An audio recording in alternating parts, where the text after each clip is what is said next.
पूरा भारत आपकी ओर आशा भरी निगाहों से देख रहा है। मैं आपसे निवेदन करूंगा कि आप अपने कर कमरों से प्रयागराज कुंभ की इस तक की खुशियों को बंद करें।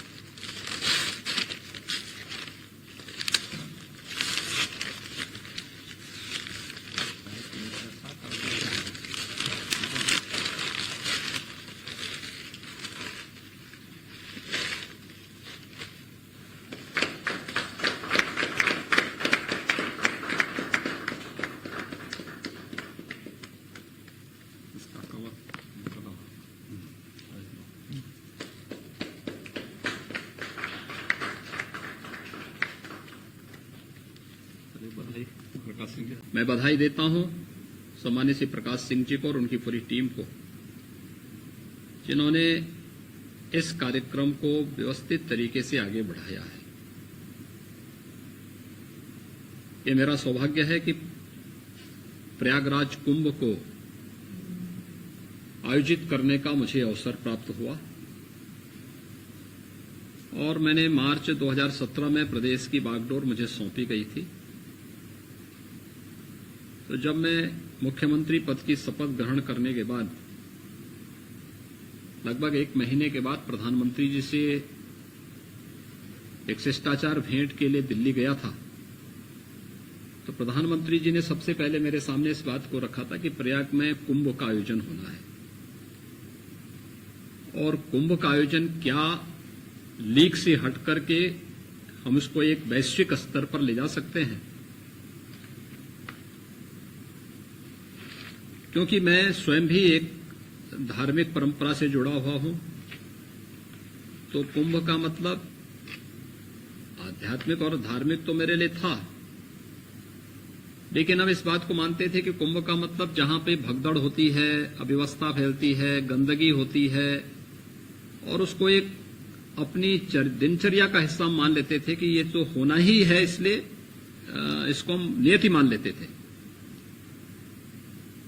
तो मुझे लगा कि प्रधानमंत्री जी के बोलने का मतलब है कि हम कुछ विशिष्ट करें, इसका मतलब हमें इससे लीक से हट करके सोचना है। तो मैंने यहां पर आके अपनी बैठक की थी और बैठक करने के बाद फिर इसको वैश्विक स्तर पर ले जाने के लिए क्या किया जाना चाहिए, मैंने तत्कालीन विदेश मंत्री श्रीमती सुषमा स्वराज जी के साथ फिर चर्चा की। मैंने उसी दिन संकल्प लिया था कि हम लोग कुंभ को धार्मिक और आध्यात्मिक कलेवर के साथ आगे बढ़ाते हुए स्वच्छता, सुरक्षा और सुव्यवस्था का एक अनुपम उदाहरण इसके माध्यम से प्रस्तुत करेंगे। तकनीक से भरपूर करेंगे, तकनीक का उपयोग स्वच्छता के लिए भी, सुरक्षा के लिए भी और सुव्यवस्था के लिए भी करेंगे। और फिर ये कार्यक्रम हमारा आगे बढ़ता हुआ दिखाई दिया। पूरी कमान को मैंने अपने पास रखा। कोई भी शासन में बैठा हुआ अधिकारी, कोई भी शासन से जुड़ा हुआ मंत्री या प्रदेश सरकार से जुड़ा हुआ कोई भी अन्य व्यक्ति बिना मेरी अनुमति के फील्ड में तैनात किसी भी अधिकारी को कोई निर्देश जारी नहीं करेगा। कोई भी आदेश जारी होना है विभागीय स्तर पर, वह मेरे स्तर पर मेरे माध्यम से जाएगा। मैं उसको एक बार देखूंगा और फिर मैं अंतिम 6 महीने के लिए तो सप्ताह में 1 दिन वहां जरूर जाता था। मेरे कार्यक्रम जब फील्ड विजिट के होते हैं तो अक्सर बड़े महानगरों में पब्लिक को परेशानी न हो तो मैं रात्रि के समय जाता हूं। तो सायंकाल में यहां से जाता था, 6 से 6:30 बजे के बीच में वहां पहुंचता था। 7 बजे से 9 बजे तक बैठक लेता था और रात्रि 10 बजे के बाद फिर मैं फील्ड में विजिट करता था, रात्रि को 12 बजे, 1 बजे, 2 बजे तक। और कुंभ के पहले तक हम लोगों ने अपनी सारी तैयारियां पूरी कर ली थी। लोग मानते थे, लोगों ने सबसे पहले प्रश्न ये किया कि इतनी तैयारी क्यों, ये तो अर्ध कुंभ है, अर्ध कुंभ में इतनी तैयारी नहीं होती। हमने कहा अर्ध कुंभ को नहीं, हम पूर्ण कुंभ बनाएंगे इसको। और हमारी परंपरा आधा नहीं मानती, पूरा मानती है। हम पूर्णिमा के चांद को प्रणाम करते हैं, ये अर्धचंद्र की परिकल्पना हमारे यहाँ नहीं है। तो मैंने कहा हम इसको पूरा मानेंगे और ये हमारे लिए पूर्ण कुंभ होगा। फिर लोगों ने कहा चुनाव के ठीक पहले लोग आएंगे, कैसे होगा? हमने कहा तकनीक का उपयोग करेंगे, सुरक्षा का माहौल देंगे। प्रचार के लिए हमने लोगो बनाया, पहली बार कुंभ में लोगो। कुंभ का भी कोई लोगो होता है? हजारों वर्षों की इस विरासत को हम लोगों ने सर्वसिद्धि प्रद कुंभ का एक लोगो देकर के उसको प्रस्तुत किया और उसका प्रचार किया हर एक माध्यम में, हमारे सरकारी पैड में, हमारे द्वारा दिए जाने वाले गिफ्ट में, हमारे द्वारा भेजे जाने वाले प्रत्येक निमंत्रण में हमने लोगों को खूब हाईलाइट किया। देश और दुनिया के सामने हमने इसको प्रस्तुत किया। दूतावासों को हमने आमंत्रित किया और जितने भी दुनिया के अंदर मिशन हैं इन सबको भी निमंत्रण मैंने भेजा और मैंने उन सबसे विदेश मंत्रालय के माध्यम से उन सबको अनुरोध किया कि आप अपने देश के कम से कम एक व्यक्ति को जो नॉन हिंदू हो उसको भेजें। हिंदू तो आप स्वाभाविक रूप से आएगा, लेकिन कोई ऐसा व्यक्ति जिसको दुनिया के सबसे बड़े सांस्कृतिक जमावड़े का साक्षी बनना है वह प्रयागराज आए और देखें कि कैसे इतने बड़े आयोजन को हम स्वच्छता, सुरक्षा और सुव्यवस्था के मानक को पूरी दृढ़ता के साथ लागू करते हुए यहां पे संपन्न कर रहे हैं। और मुझे प्रसन्नता है कि भारत सरकार ने इस पूरे आयोजन के साथ हमें पूरा सपोर्ट किया और इस कार्यक्रम को हम लोगों ने प्रयागराज में संपन्न किया। इस दौरान हमें प्रदेश के अंदर पहली बार प्रवासी भारतीय दिवस के कार्यक्रम को भी संपन्न करने का अवसर प्राप्त हुआ था। मुझे याद है 2013 में प्रदेश के अंदर कुंभ का आयोजन था। उस समय पूर्ण कुंभ था और कुंभ में मॉरिशस के प्रधानमंत्री जी आए थे।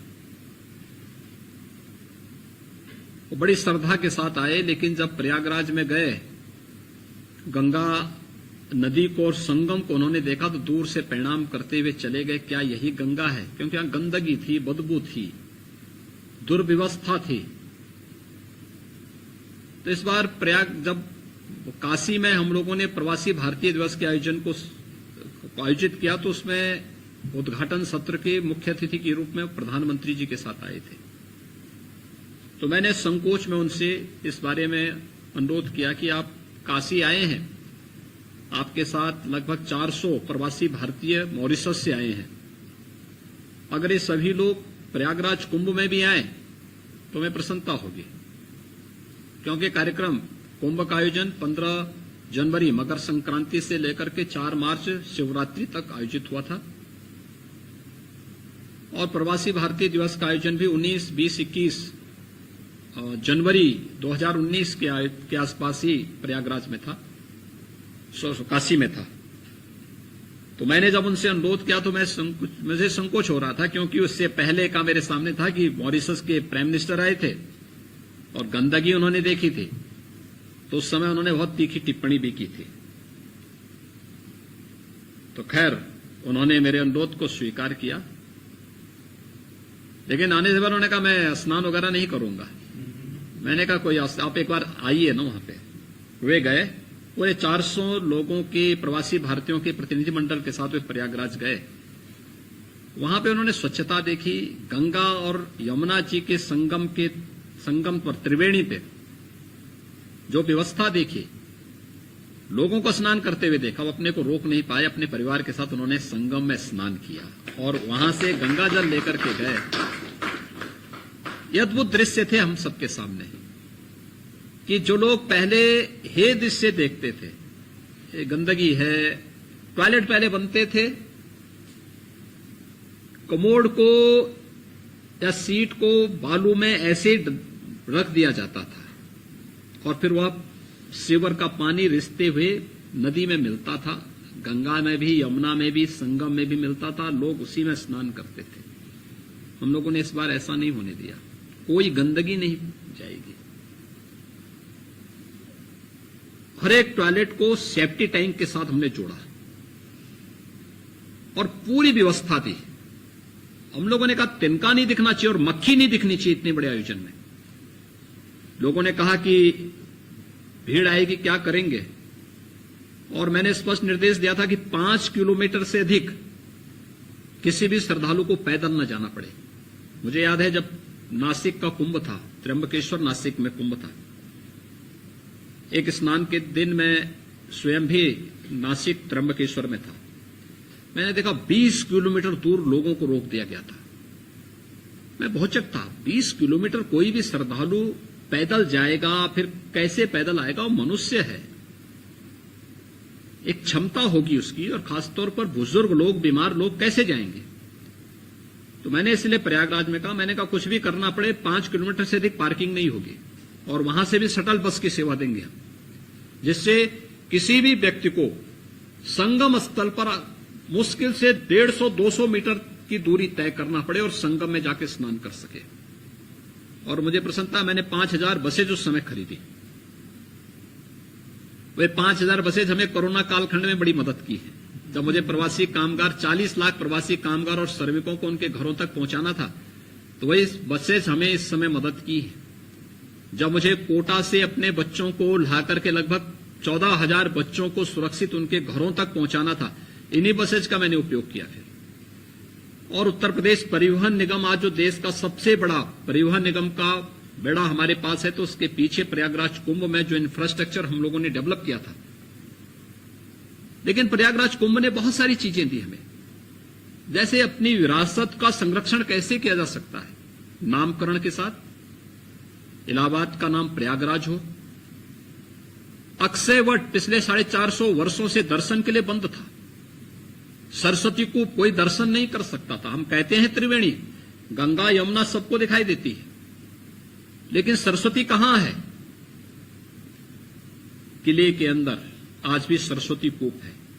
हम लोगों ने उसको दर्शनीय बनाया, श्रद्धालुओं के जाने के लिए व्यवस्था वहां दी। अक्षय वट में जाने के लिए प्रधानमंत्री जी के हस्तक्षेप के बाद आर्मी ने वहां व्यवस्था दी। आज वहां पर हर व्यक्ति दर्शन कर सकता है। दुनिया के अंदर सबसे पहला गुरुकुल महर्षि भारद्वाज ने बनाया था, और प्रयागराज का वो गुरुकुल फिर से महर्षि भारद्वाज के आश्रम के रूप में हम लोगों ने वहां पर स्थापित किया है। और प्रयागराज कुंभ के दौरान हमारे पास कार्य करने के लिए 1 वर्ष का समय था।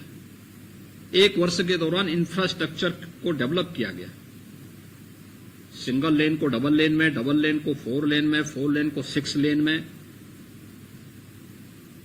अतिरिक्त मार्ग दिए, फ्लाईओवर बनाए गए, वैकल्पिक मार्ग दिए गए, गंगा की धारा अविरल हो, निर्मल हो। जो भी तकनीक दुनिया के अंदर थी, उस तकनीक को अपना करके हम लोगों ने इस कार्यक्रम को पूरा किया। और मुझे प्रसन्नता है कि हमारे इस आयोजन को दुनिया ने हाथों हाथ लिया। आने वाले श्रद्धालुओं के लिए हम लोगों ने कहा तकनीक का उपयोग करो। सुरक्षा के लिए हम लोगों ने इंटीग्रेटेड कमांड सेंटर बनाए थे। पूरे कुंभ परिक्षेत्र को, पूरे प्रयागराज नगर को और आसपास के क्षेत्रों को हम लोगों ने सीसीटीवी कैमरे के साथ साथ आर्टिफिशियल इंटेलिजेंस का बेहतर उपयोग करते हुए हम लोगों ने कहा सॉफ्टवेयर डेवलप करिए।